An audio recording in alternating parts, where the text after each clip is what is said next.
Let's see if anyone is here.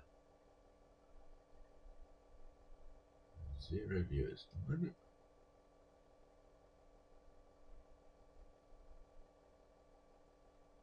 Okay.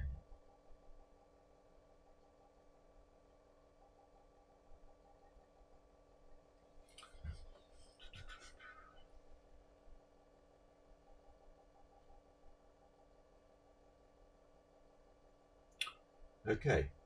Let's see if this is focusing properly.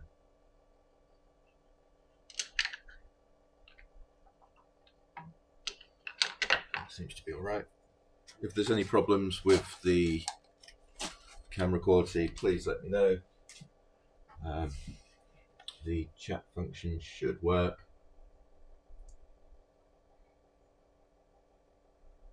And I can see it. If you've got any questions, feel free to ask in chat. In fact, I shall write that and just test out.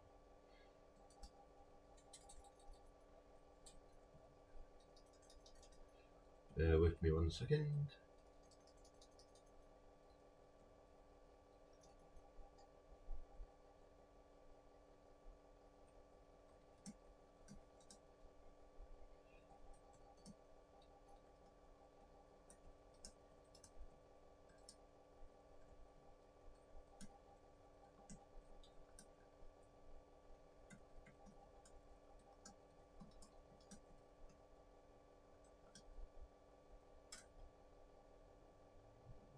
There we go. Yep, I can see that. That's all good. Right, so this is another episode of the series of videos that I'm doing, which is Materialistic, where we are analysing materials from different people. So I've already done a couple. So this is my material. They're all going to be made into the same model pen, which is use, which is this.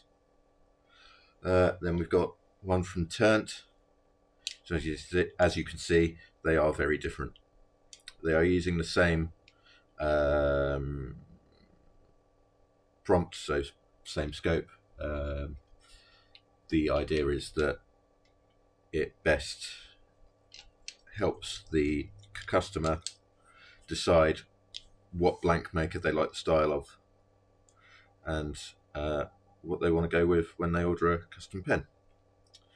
So I've chosen the same model pen that's going to be made out of all of them, which gives a nice cross section of the blank itself. And also it's quite flat, so there's no curves or anything, so it gives a nice cross section this way as well, across the length of the blank.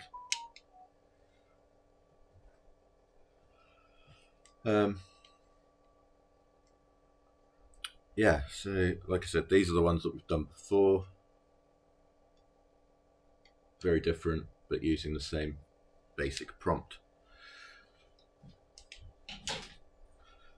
From each blank maker, I've been asking for about 2 or 3 blanks. These are all the ones supplied by Enigma. I paid for them. I didn't get them for free.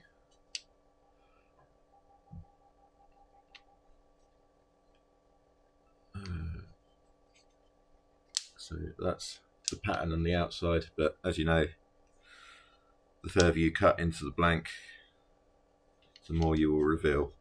So which one are we going to use? I think possibly that middle one, although that's got something going on up here. You can see that's got something going on underneath the white there. The white goes all the way down on that one.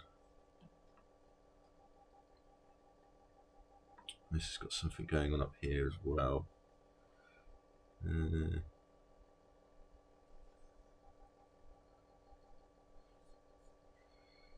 We will go with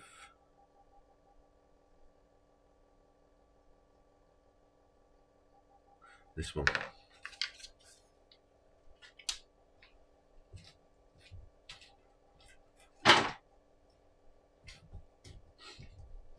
Right, so we shall get started. I just need to message someone.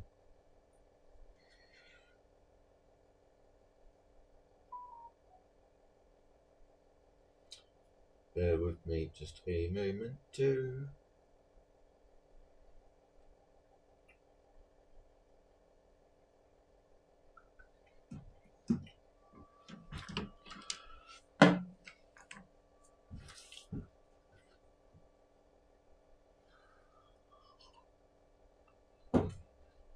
Hi Andrew.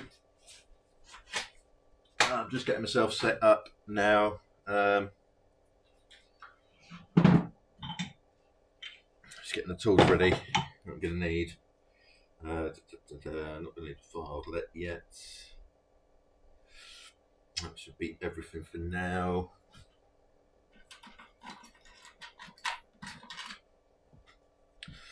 We have 4 viewers. Hello everyone.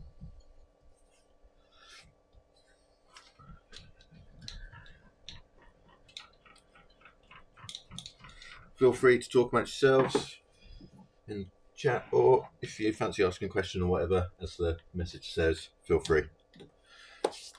I'm not. So this is the blank that we're going to be turning. So I'm going to make the section out of this end.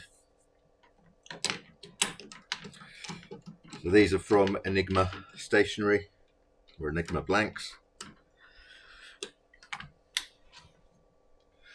I've done ones from that I've made myself and from Turnt.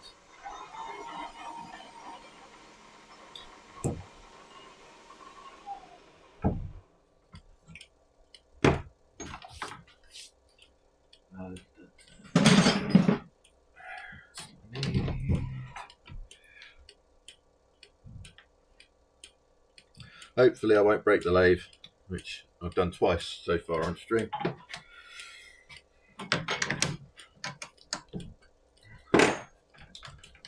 It'd be an utter ball ache if I do.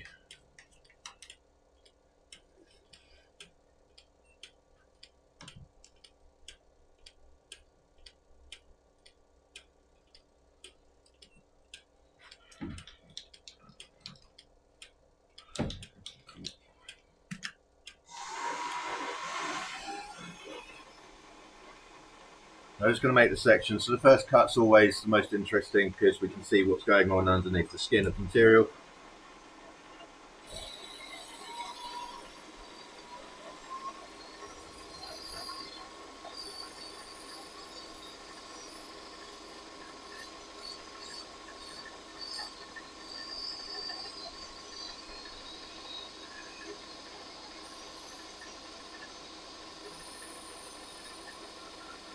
Have you done any streaming on Twitch, Andrew?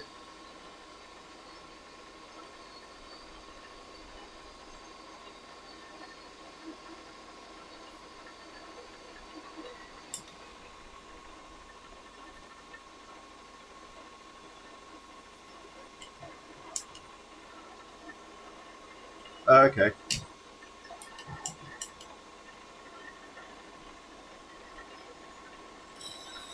Fountain pen related stuff, or photography. I'm guessing photography by the name.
I did a lot of pen making in lockdown.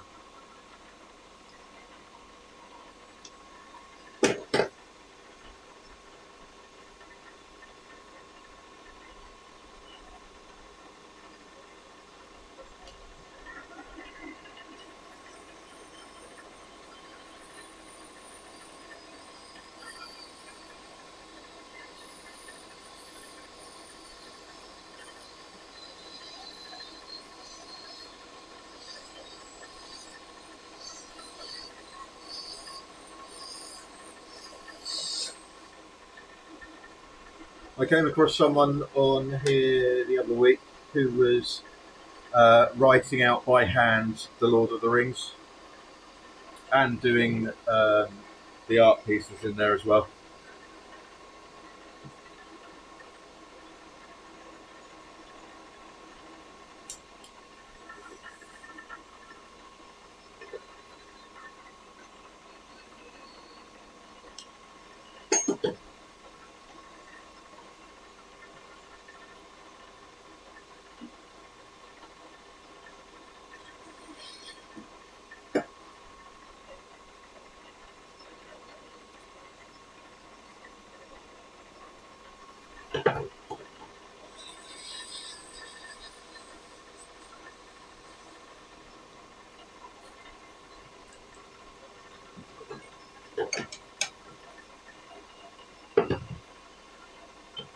If I thought it would help my handwriting, I'd probably do something along those lines, but I think my handwriting is a lost cause.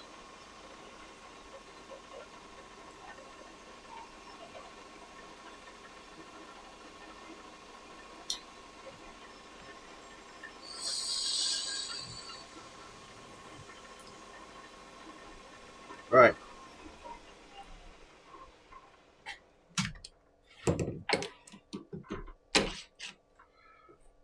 So you can see a little bit more of what's going on in the material. If I can work out. There you go. So you can see the white coming in here, swirling a little bit.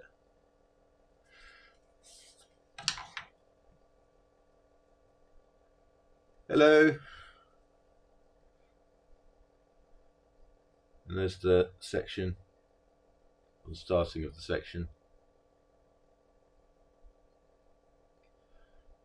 So just got to drill out the insides and thread it and then shape it.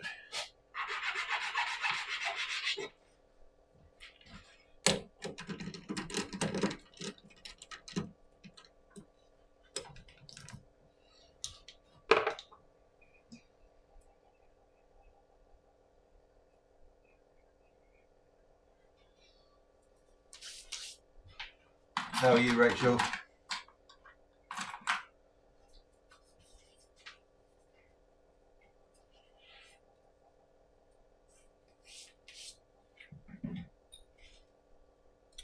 Which one is this?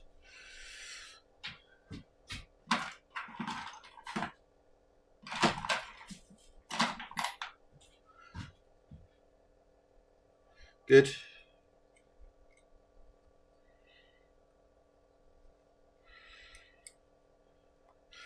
As I said earlier, not sure whether you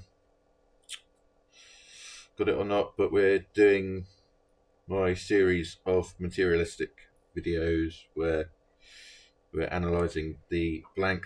This one's by Enigma.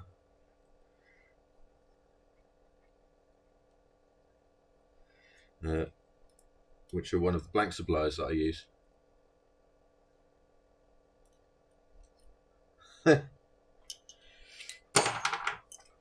Oh well. Right, so most of my threads for this part across all my pens are the same.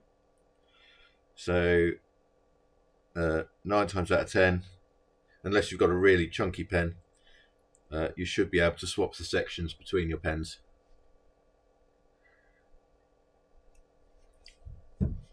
If you've got them from me.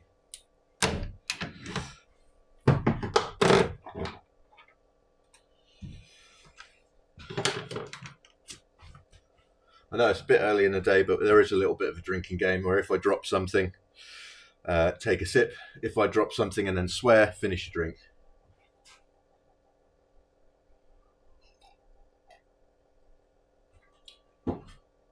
Okay, that's no problem. Hello. Right, lube.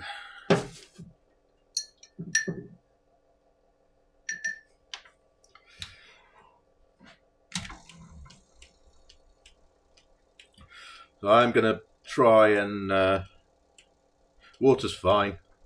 I'm going to try and go a bit quickly today because I've got stuff I need to do.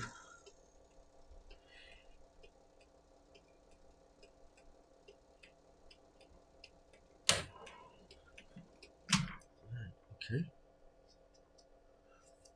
I might have gone a little bit too far on those threads. Yes, I did. Oh well.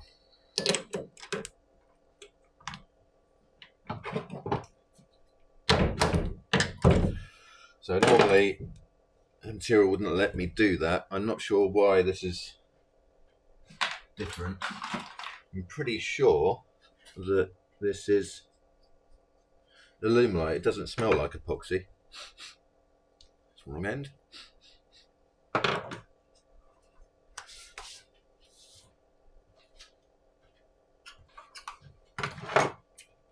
Hello again. Oh, loads of people chatting. Good, good, good. So, as most of my pens, I'm making all of these materialistic ones the same nib, which I'm going to use Bock. That's the right one.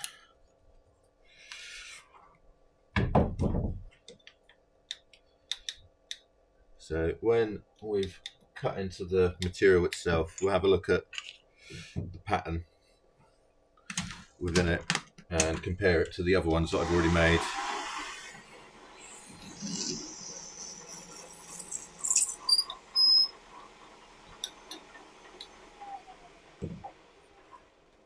So the two that I've made so far, I've made a large and a small.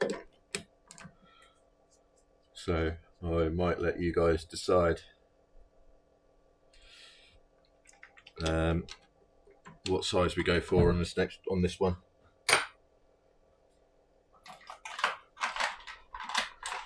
Get a bit of audience interaction going on. How's that?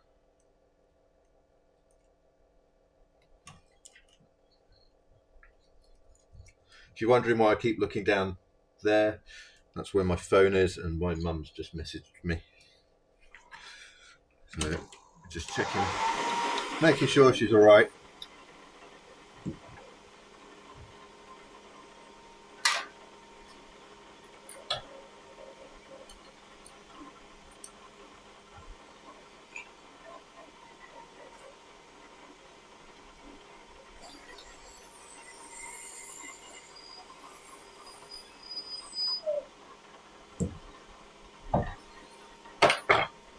So I use a very high-tech method of measuring my depths of drilling, and that is, for the most part, paint markers.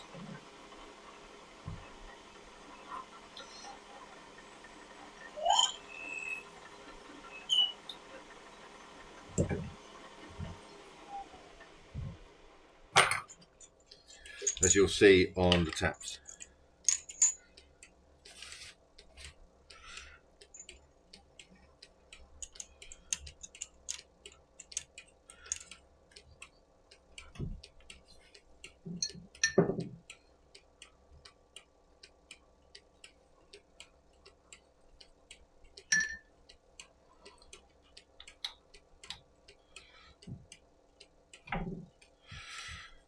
So I know that this orange bit here is the length of the housing.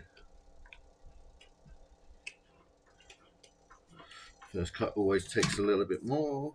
Okay, so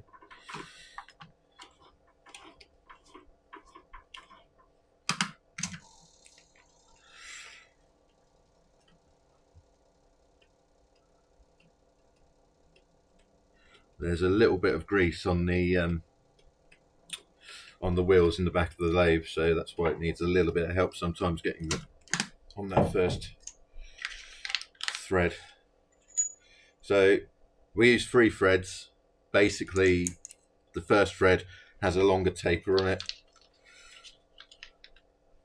so the longer taper is designed so that when you're cutting into a flat surface, it helps it turn, but the threads won't be very good because they're not fully cut.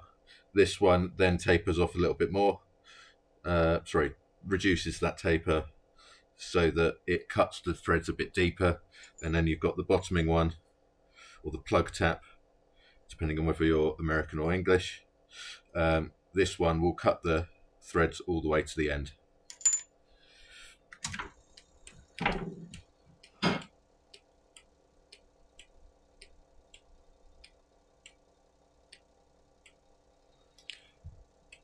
As you see, it didn't need help getting through those.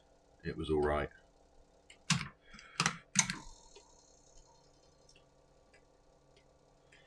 So the bottoming tap sometimes needs a little help getting through.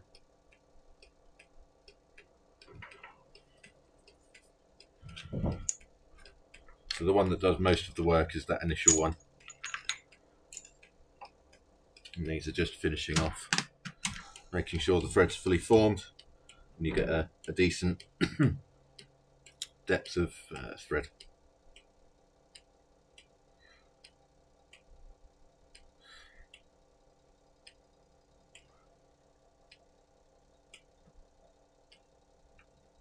I think apart from the lathe, the tools that cost the most are the threads, are the taps and the dies. They are stupidly expensive depending on which ones you want.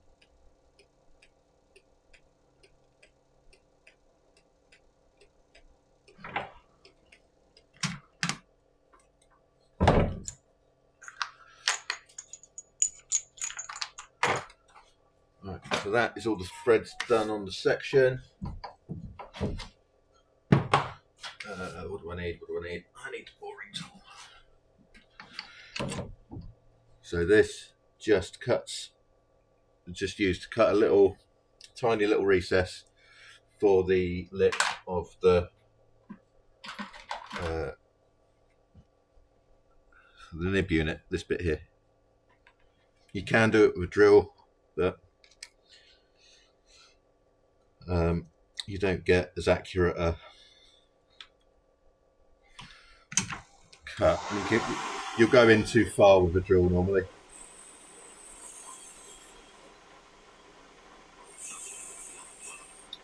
Because you only need something like that.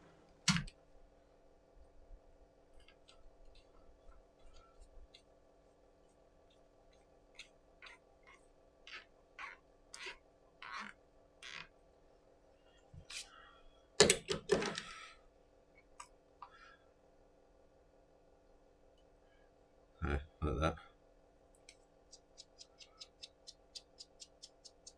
Yeah, it was being squeezed by the jaws, which is why it was squeaking a little bit. But there's a section made, ready for shaping. Just do the shaping now, because it's a nice, easy job.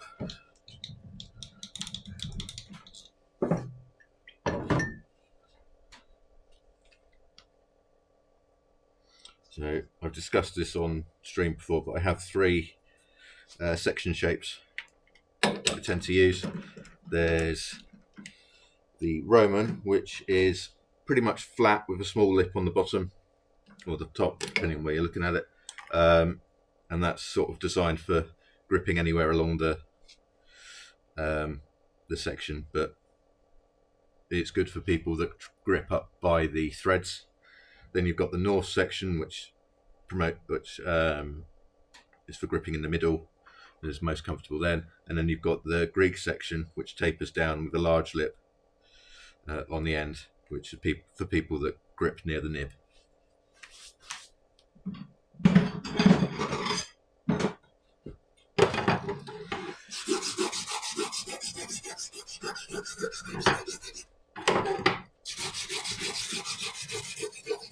For the most part, I make North sections for my stock pens because the other ones can be a bit of a pain in the backside to make. Whereas this one, it's just a matter of doing this a few times.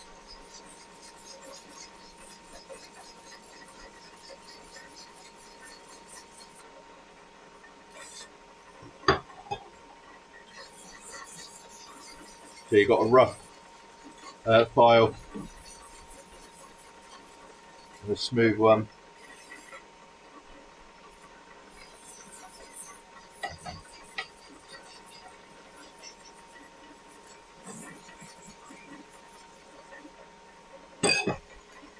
Followed by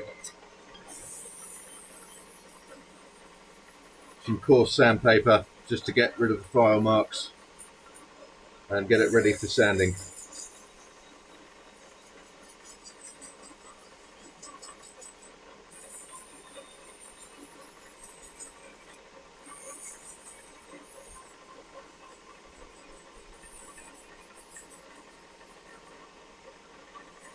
Now hopefully, if I've done this right, that pinch there should be roughly about 10 mil.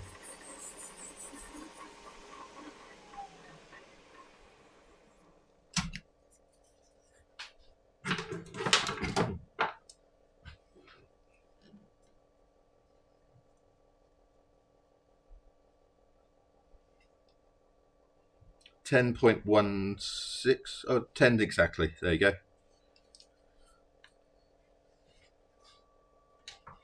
That wasn't bad for a guess.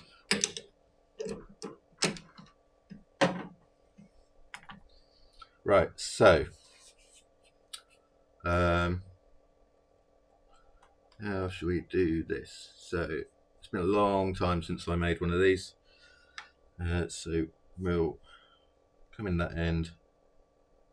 First of all, what sort of size are we going for? Got a large, which uses up most of the blank and only slices off a thin bit of the material. Or there's a small,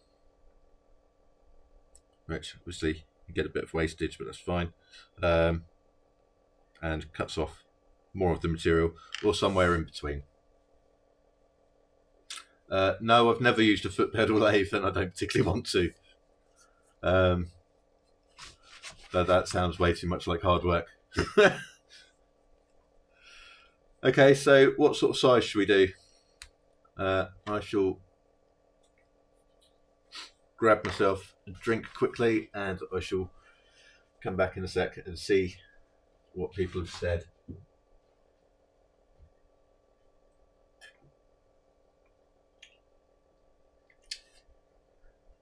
I can go somewhere in between the two. It doesn't have to be big or small. The section's going to be the same no matter what.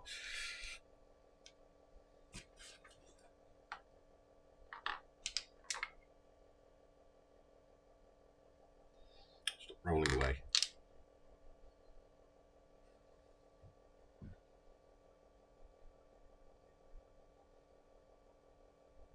No problem.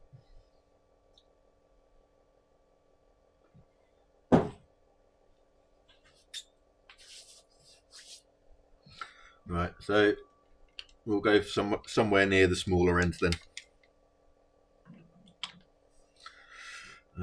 Okay, so it doesn't matter which end we use. I want to know what's going on under there, so we'll go in this end, because we already know what's going on there.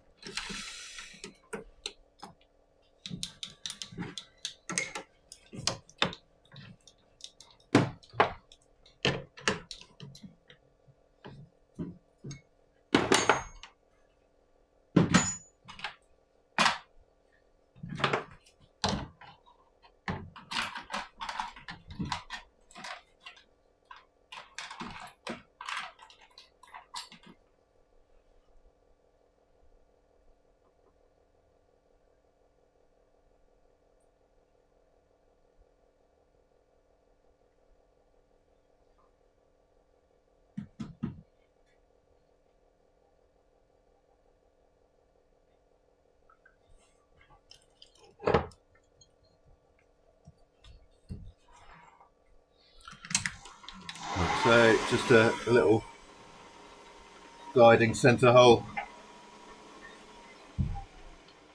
So that's just going to keep it solid and turning right.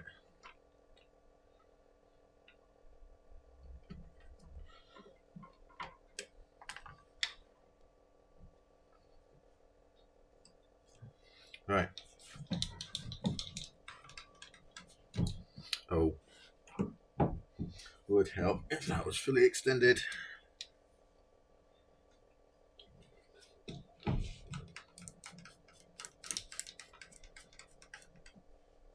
Right, so we've got,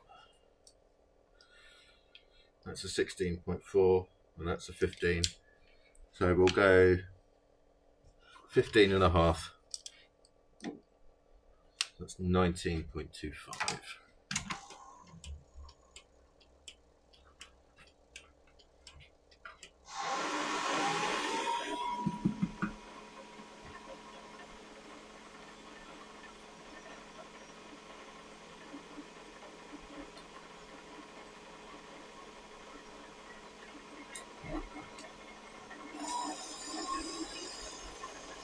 And I'll stop it once we've cut off this skin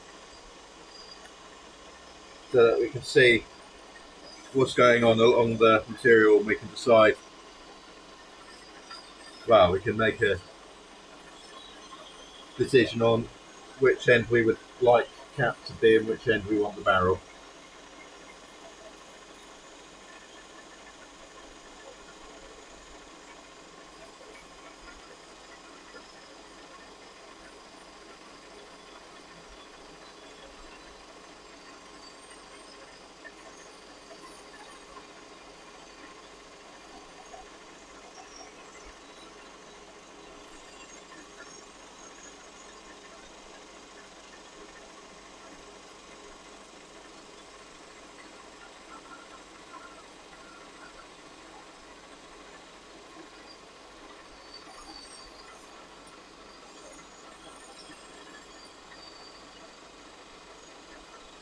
I'm always interested to see what's going on in the materials, especially when I get one that looks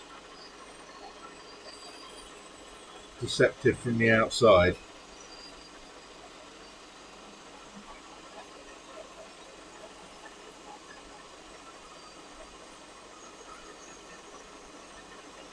I've got to concentrate on this bit.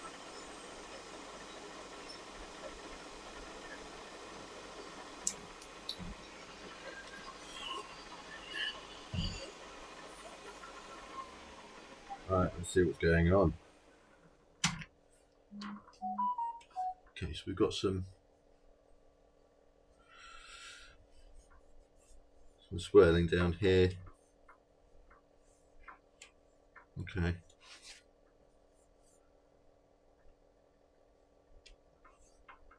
I like this bit here. I want to try and capture that in the pen at some point, whether it be at the end or in the barrel itself. So it's looking like the barrel's going to be this end. And cap that end. Because what we'll do is we'll cut through the pattern roughly around there.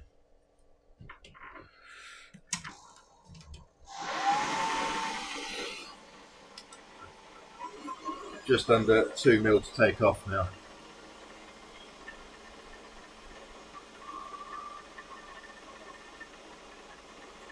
Do that.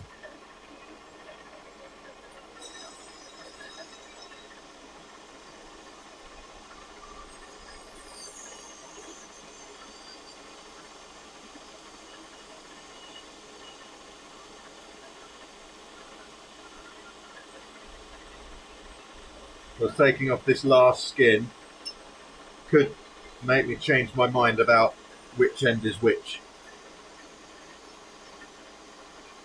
because it might reveal something else that's hiding underneath.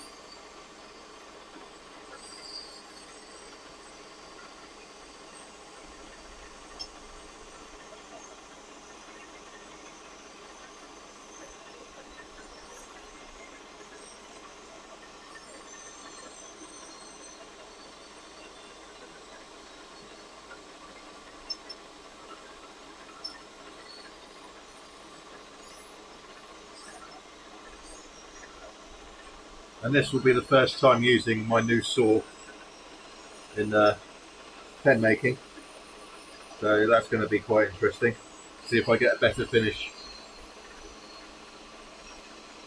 and see if it speeds up the sanding process as much as I think it will.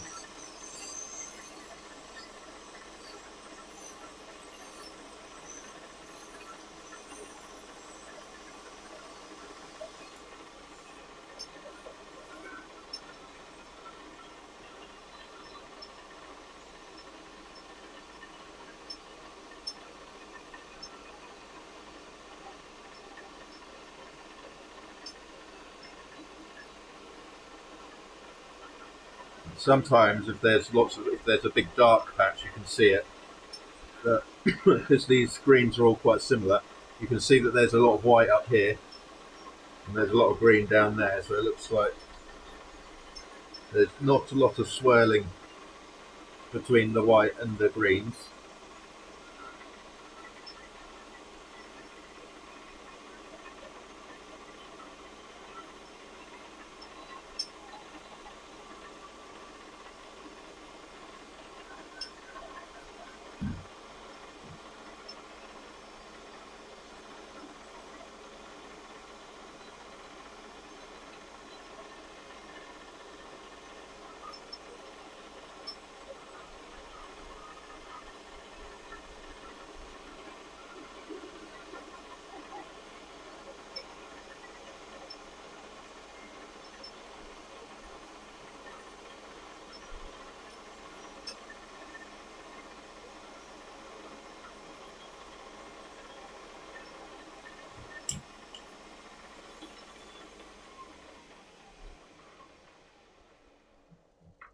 Okay, that's more interesting.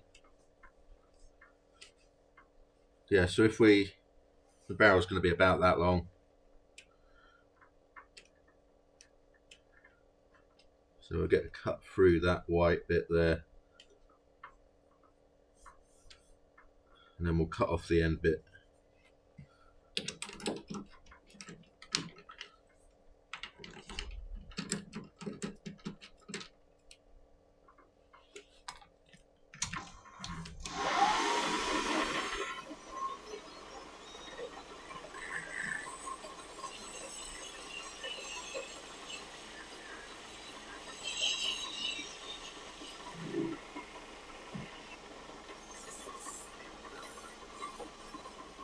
Because what we could do is we could try and get the pattern matching up through the pen by basically having the slants either end and having the join of capped barrel to sort of there. That's how I've been doing them recently, so we could do that, which would mean we'd cut through this bit here and cut through that bit there. I think that would look better, because then we could have all of this pattern going through the entire pen. Yeah, we'll do that. So what we need to do now, work out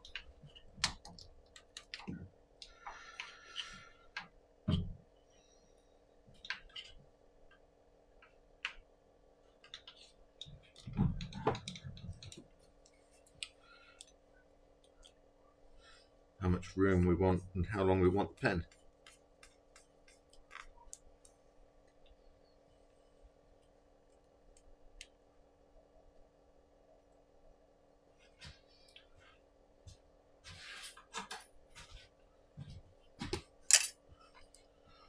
Right, so this is 50mm. I know that.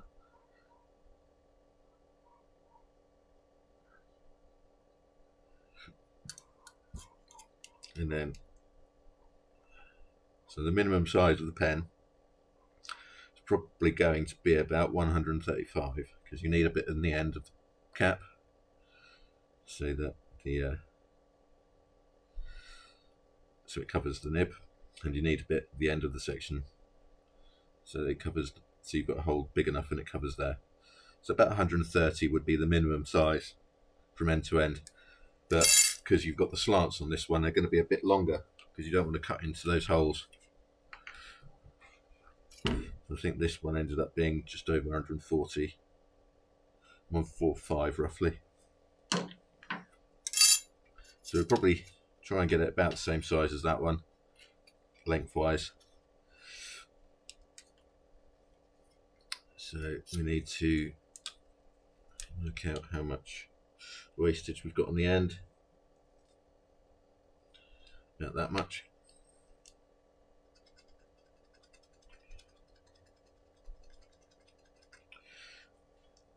So that's how deep that hole in the end goes. So we can't use that. We've got no hole in the end there. So we want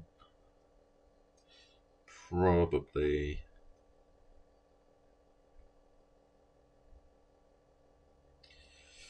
we want this to be about 145. We're going to need to cut it about 150. Should give us lots of room on the end of there. So, and we want that side. So that's where our cut's going to be. So we start off by making the barrel.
Just a thought, I've got the wrong die, so I'm going to have to swap them over.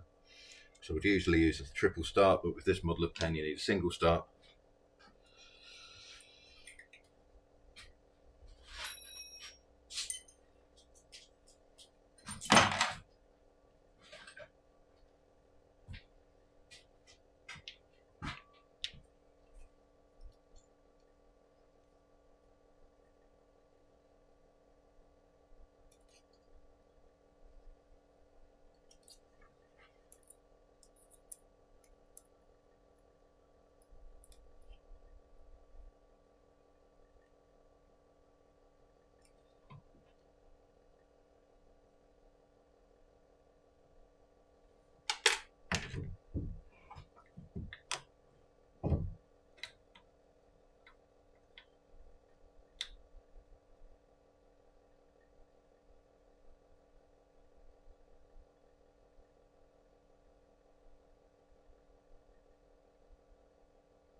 And I've got the wrong one in there as well.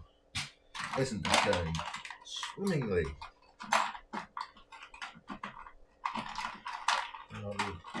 Fingers work.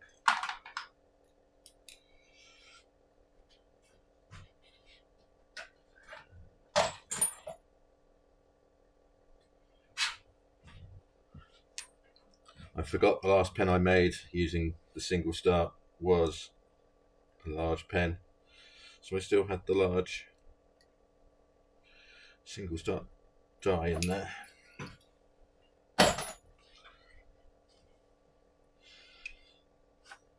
Probably should have checked that before.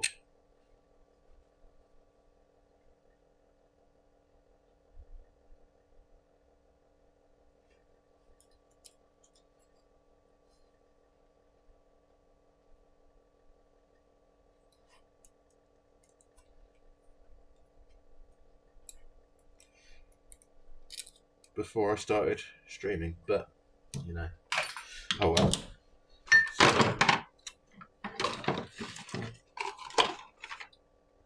So lube, always with the lube.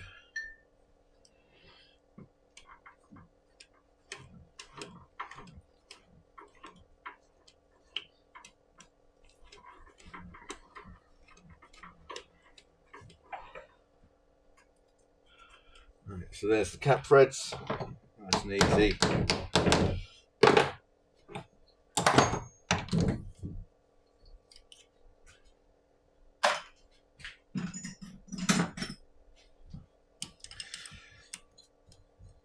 And now we drill out the middle.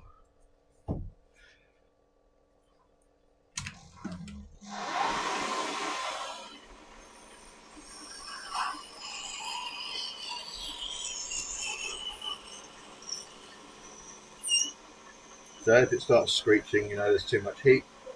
If it turns to powder, you know there's too much heat. That started going to powder.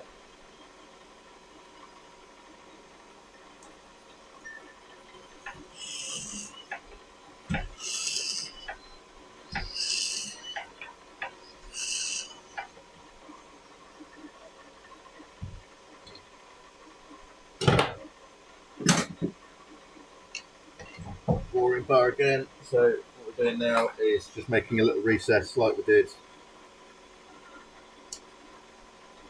with the section. So that is just the there's a little ridge after the threads that just needs to fit down. Some people do a trough in the section itself. I prefer to put the trough in the barrel.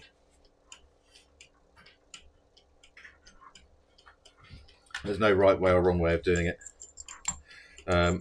Like before, I used two different taps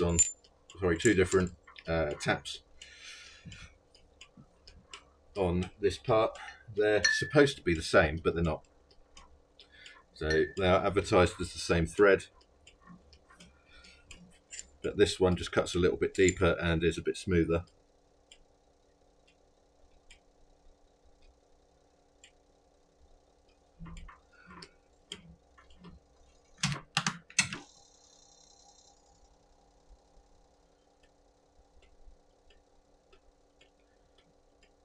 Once these are cut, that's pretty much the barrel done for the moment. We'll quickly do the cap. I'll go and cut them. I'll be off camera for a little bit, won't take long.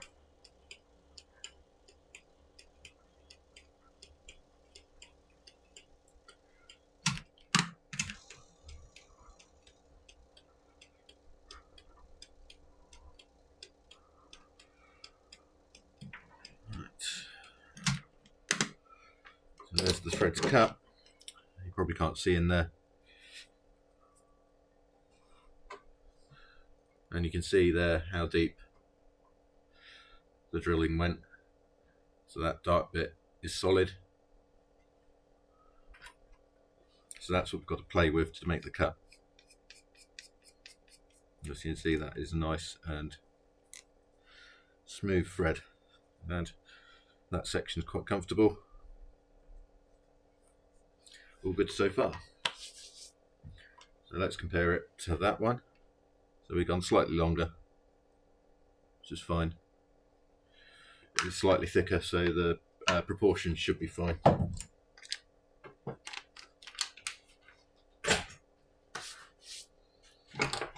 Right, so I'm just going to quickly turn off this little bit here, so I don't need to, because I'll just cut that off later. Oh.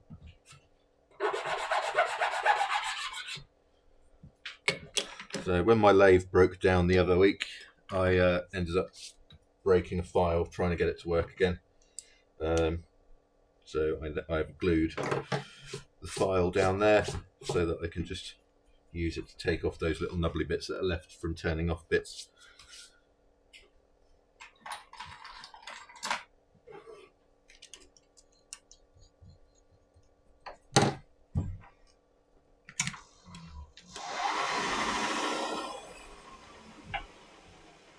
So there's your centre. Right, so I need the 12, not 12.5 for this bit.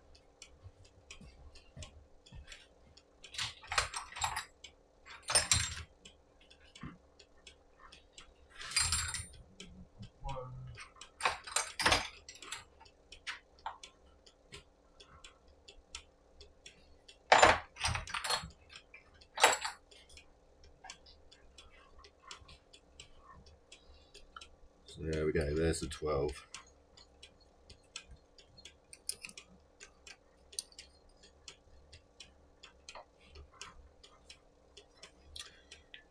Just make sure that measurement is still, it's a bit deep.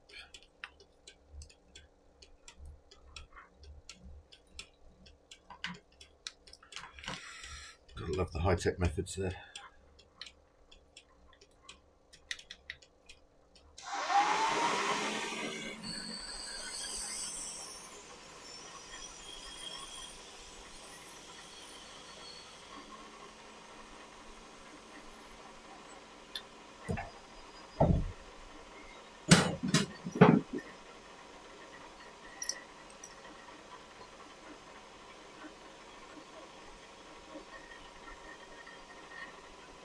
So we're going up to the green on this one.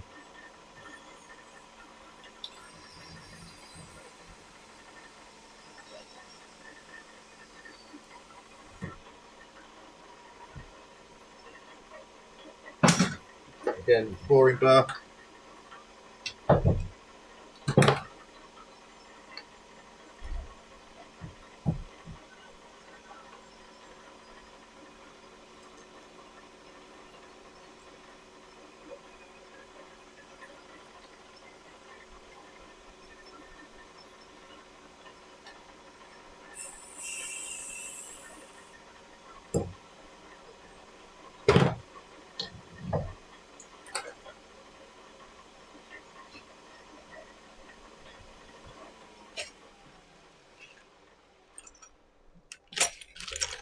I think it's that one.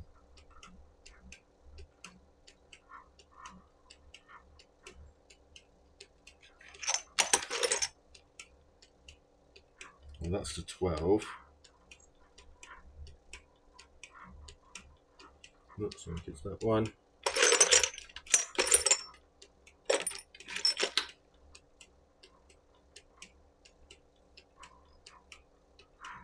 That's the 14. That's the 15. Easy way to tell.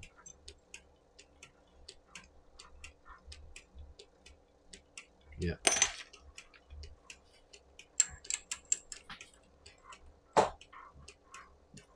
Right. Turn that off. Lube it up.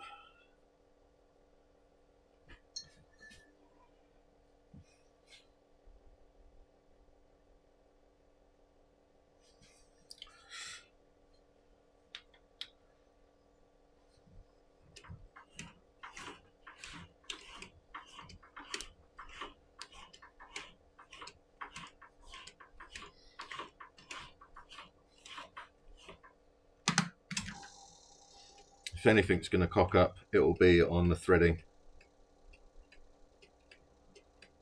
Whether I've cut it too narrow or something like that.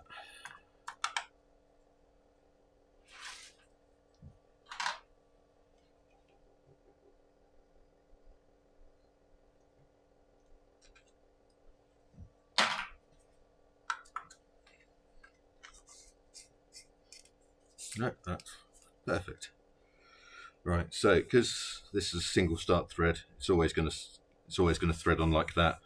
So this is pretty much ready to do the cutting of the slants. And I shall show you the sword. The saw. It is pretty much a sword, but what you need to do is just mark the edge of the mark where the edge of the hole is, and then I can quickly make a cut, and then we are ready for sanding.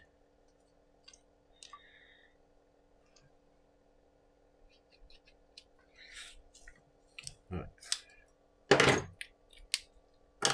I shall be right back.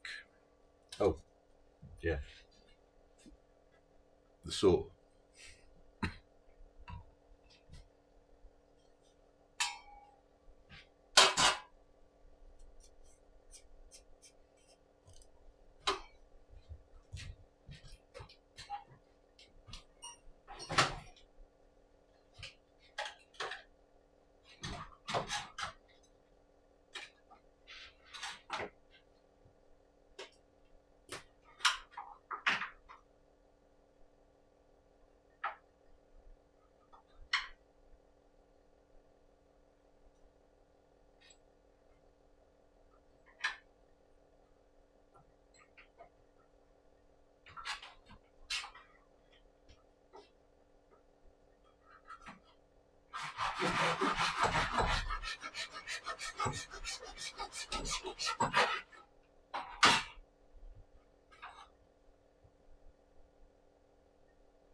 Right, so there we go, cuts are made, and that is a much better finish than I was getting off the hacksaw. So now that's ready for sanding. We are about an hour in. Ah, that's the one I was looking for. Oh well.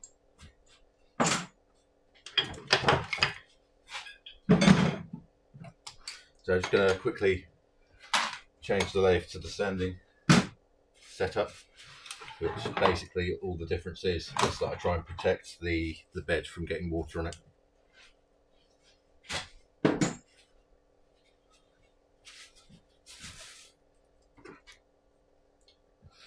Take that off.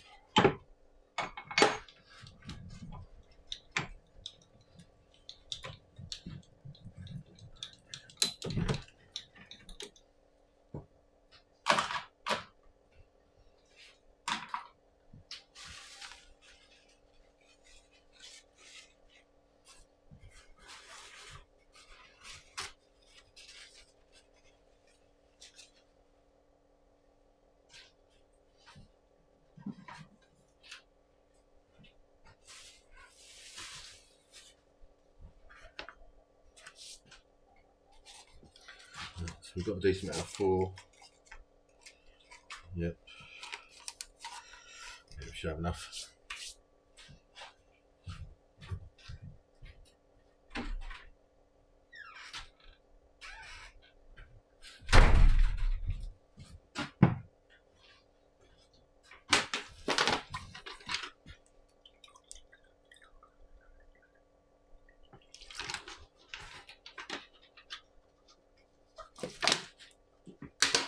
Okay, see you later. Thank you for watching. Thank you for chatting as well.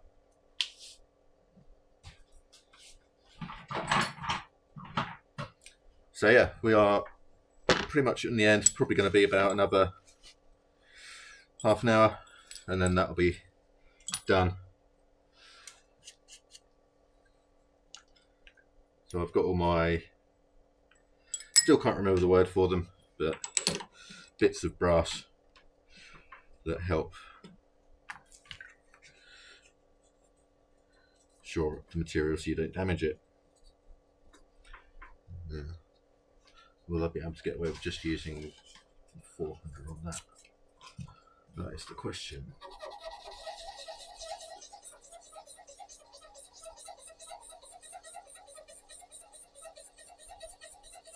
As if I can, that'll save a lot of time.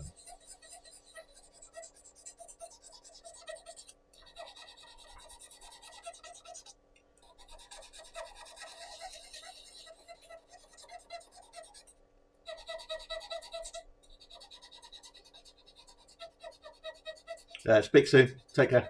Have a good weekend.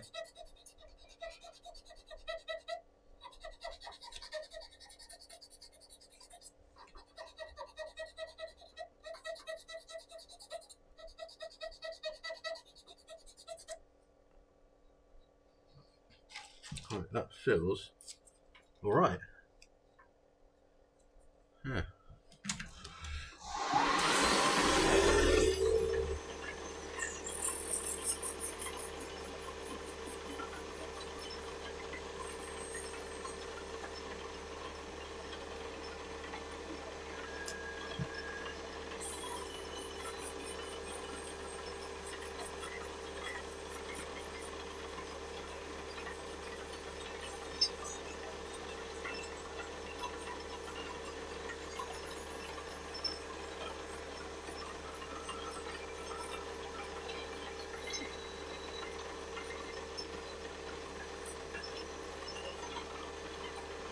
LED's working again.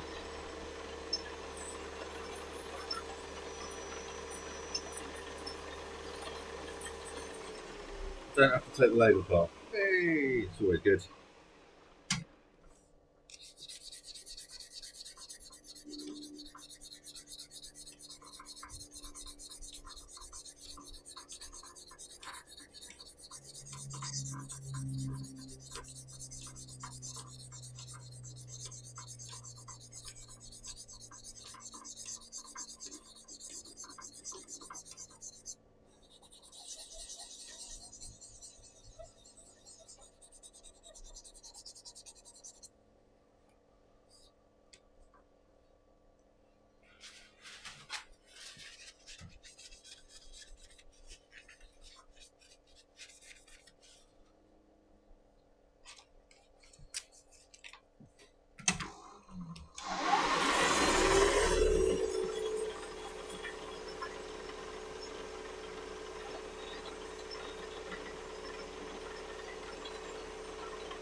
If I can get all this done by 3 o'clock, I'm doing really well. It's half an hour to go. So that is going to be sanding and polishing. So what I'll do, rather than move it, I still haven't got it set up over there, so I shall just quickly polish these bits individually and come back and sand the next bit. Polish, sand. So you can see the result of the polish. I need to get something set up over there. Just don't have the camera at the moment.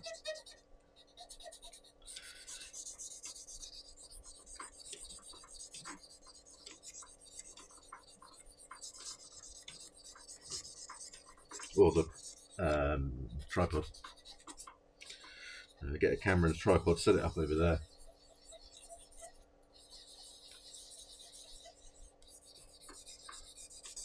and that one could be the one that moves between the blank making and the other bits and pieces, like photography and the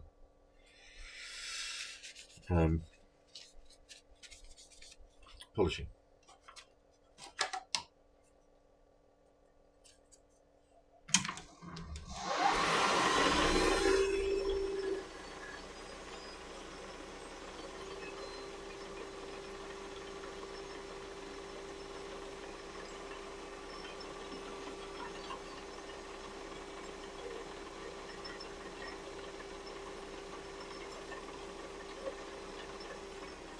So overall, this material, not as much swirling as the others, which is fine. I like the mix of the greens. I think that looks really nice.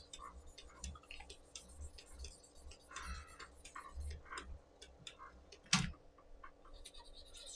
think I would have preferred a little bit more white, but no, it's I really like this bit here. I'm glad we got that bit in the pen. I like the cross sections. I think, especially on the barrel cross sections, lovely.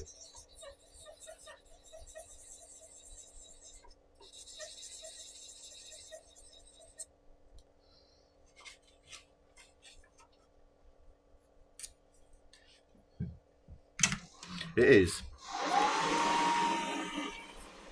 What I like about it is it's different to the other ones that I've seen.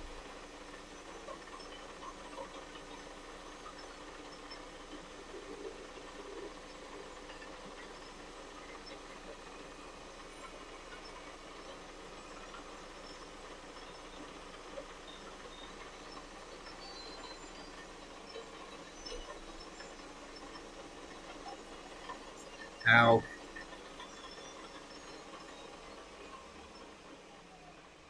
that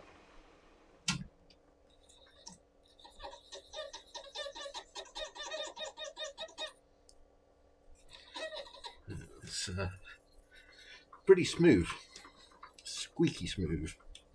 So I'm gonna just dry this off quick, and then I shall go polish it, and we'll be back in a few minutes.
Right, so it's come out really nice. There's a very sort of you can just about see that as the reflection in the polish, and there you go. Come up to a nice finish. If I do that, Doesn't look very good on the camera because it just looks like a glow stick, but will it work better with the barrel?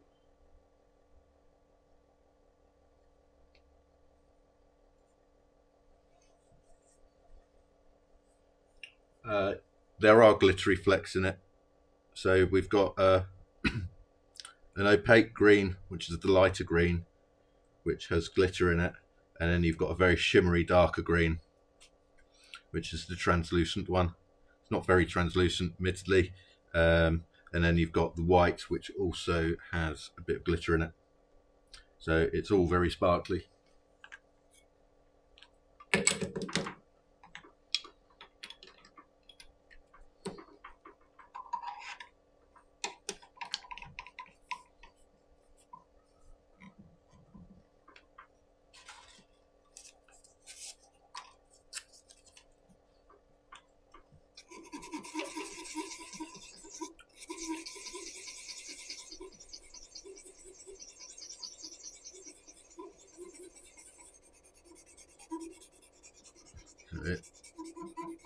It's going to be another one that's going to look quite good, and I'm going to do photos of them and whatnot and put them all together.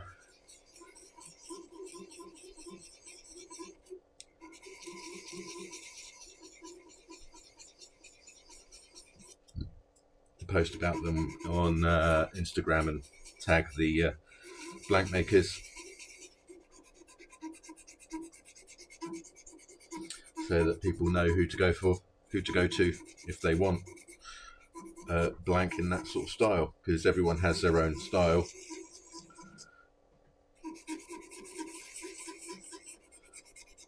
Even when they're trying to look very similar to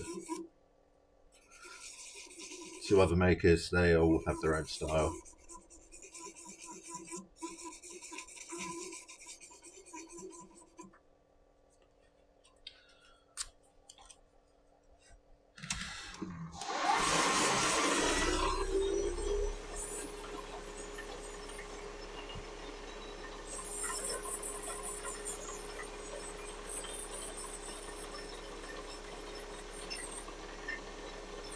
So I'm going to make a list of blank makers that I've approached so far, and I'll make a list of ones that I need to go to, or that I'd like to go to get some more.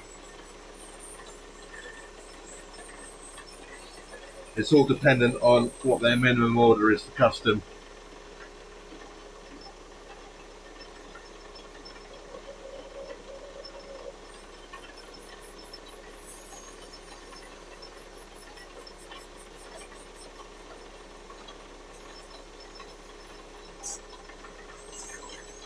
And whether they charge extra for mixing a custom blank.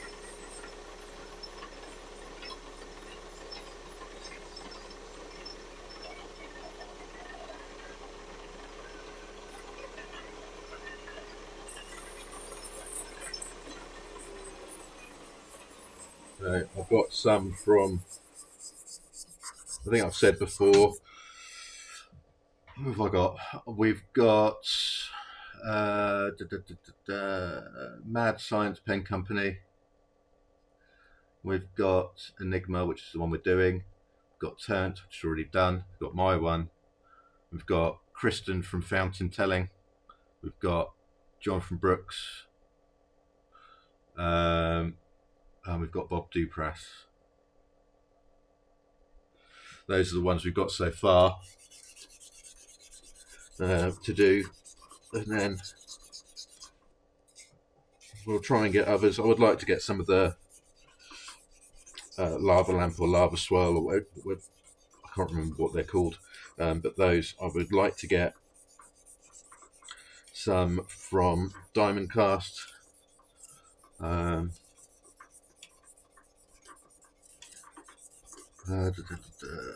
Who else?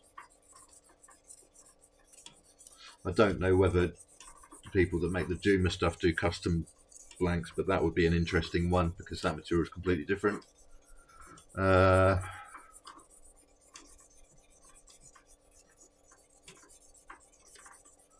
I suppose I could see if I can get a hold of one of the acrylic makers and see if they'll do a custom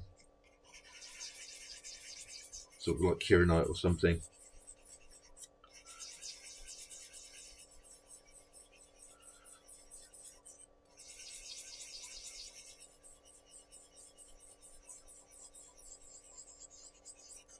That would be really interesting actually, but I'm not sure. I'd have to do a lot of research into that one. Find out who's still in business and who's not.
And then I suppose I could go on to exotic blanks and I could have a look at the people that make the blanks on there, their bespoke blanks on there. And I could contact them directly and see if they'll make anything. Because let's face it, the more people that want to sell me custom blanks of this sort, the better, because then it gives the end user or the customer that wants the pens a better understanding of different blank maker styles, and that is the end goal really, is to help people decide.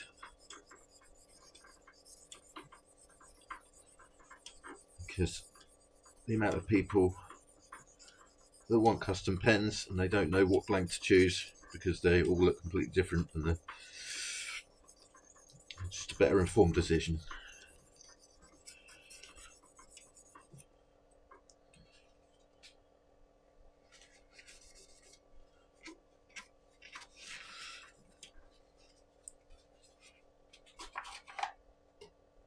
Yeah, choice overload, definitely.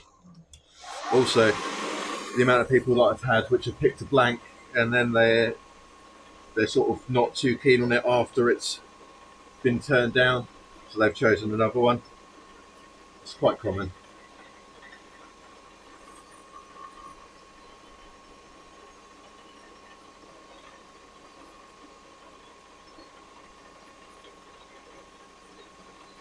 So I think I made one yesterday. So I can show you the difference between a turned down blank and a blank as I get it.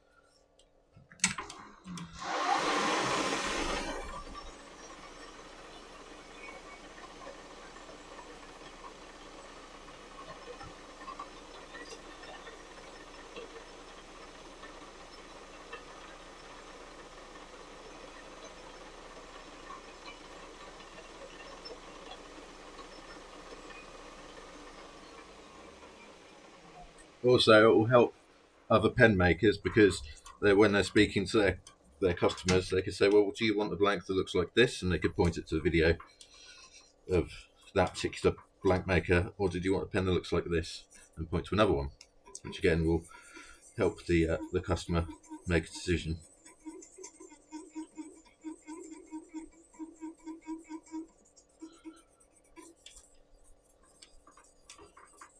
So whether it helps people that I'm dealing with or other people dealing with, it helps.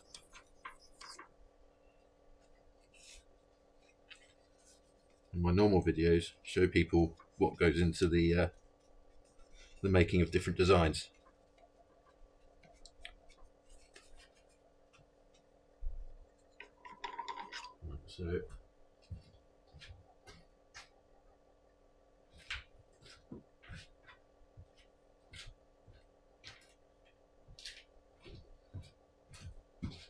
So this is the blank as I get it.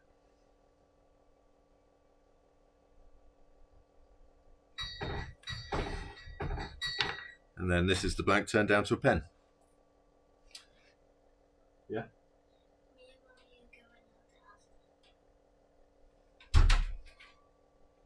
So you put them next to each other and they are quite different. And that's simply due to the way that the materials are poured, so that they're poured into the blank and the materials will stick to the end, the sides of the mould.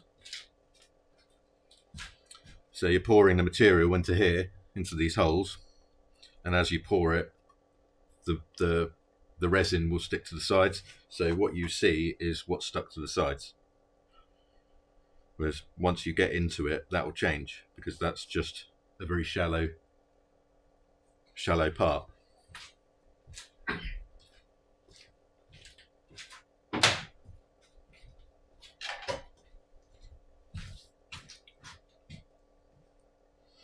Right, polish that bit.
Again, that's come out really well.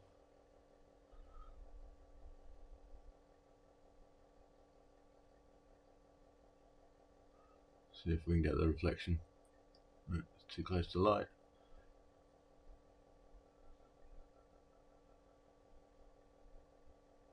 There we go.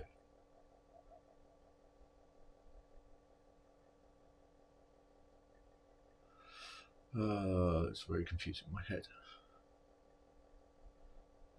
There we go. There we go.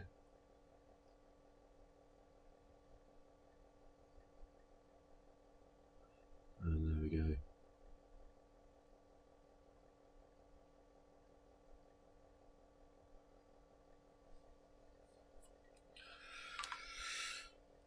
So just a section to go. Again, this is the quickest bit for the initial sanding. Sometimes I need sanding twice because I don't get all the scratches out, but that's what it is.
Nearly done. 2 more to go. I'll be polishing this quick, and then that's going to be the end. Just over an hour and a half.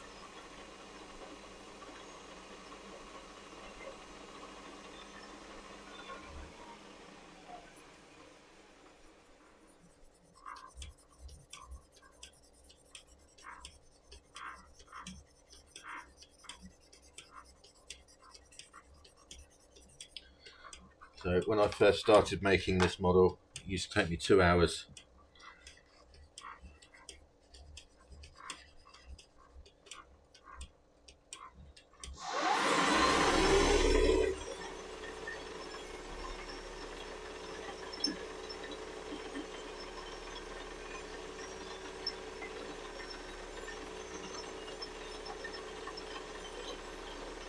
Oh, we worked this out the other day. It's about 4 or 5 years.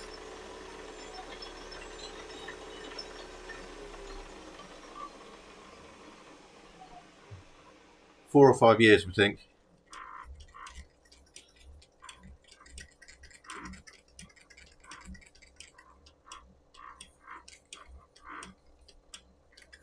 And this was one of the first pen models that I came up with myself. And it is supposed to be reminiscent of Zeus's lightning bolt. That was the idea behind the pen model, which is why it's called Zeus.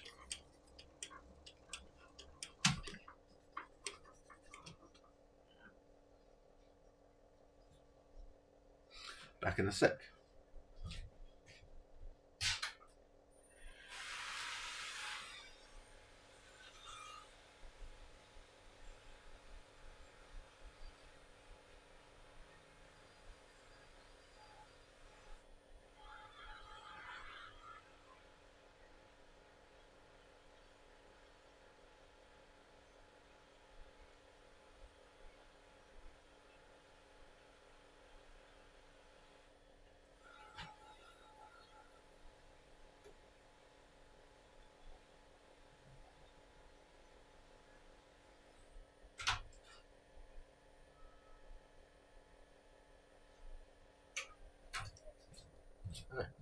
A bit quicker than the other ones. There you go. So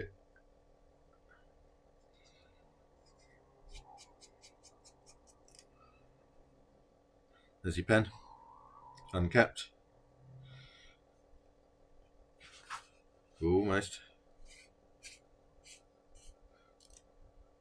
And there it is, capped. The slants opposing each other.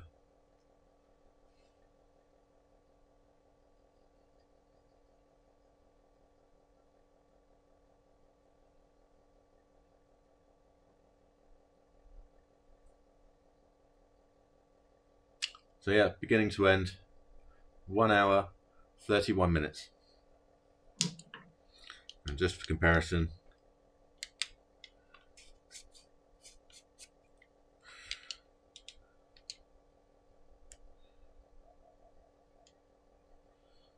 there's the others.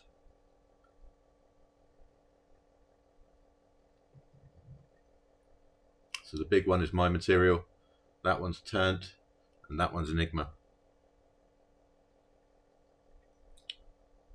Okay, well, that's the end. Thank you for watching. Hello to anyone watching on YouTube. Feel free to ask any questions and comments, or any feedback, or what you'd like to see next. Thank you very much. Have a good weekend. Take care.